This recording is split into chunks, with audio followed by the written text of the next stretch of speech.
Naitwa Ali Abdalla Said Natepe, mkuu wa wilaya ya Magharibi B. Tukiwa tunaelekea miaka 62 kuadhimisha sherehe za miaka 62 ya Muungano. Moja ya programu ambayo tumeipanga kama wilaya ni kufanya usafi katika maeneo yetu.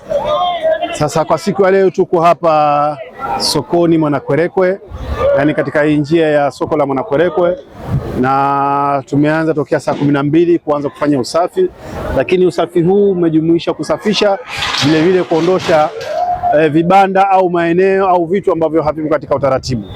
Kwa hiyo tuko katika eneo hili tokea asubuhi hiyo, tumeanza kuifanya hiyo kazi kwa mafanikio makubwa, tunashukuru, ambapo tumeshirikiana waheshimiwa masheha, madiwani na vijana makundi mbalimbali.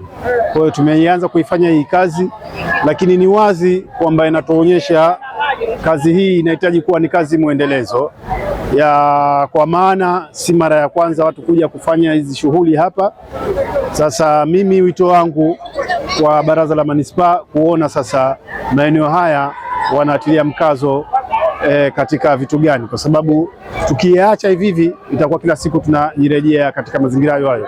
Kwa hiyo tutaelekeza kuona wanaendeleza, aidha kwa kuweka vitu ambavyo wanaweza kuinvest ambavyo vitaweza sasa kuwasaidia wao kupata mapato, lakini vitaweza sasa kusaidia maeneo haya kuwa masafi na kuwa salama. Kwa sasa leo tunaondoa vibanda hivi, lakini kesho tunaleta wataalamu wetu tuje tuone sasa tunaweza tukafanya kitu gani cha maendeleo kwenye eneo hili. Tutafanya zoezi la usafi kila Jumapili, kila wiki, mpaka tuone maeneo yetu yote yamekaa sawa.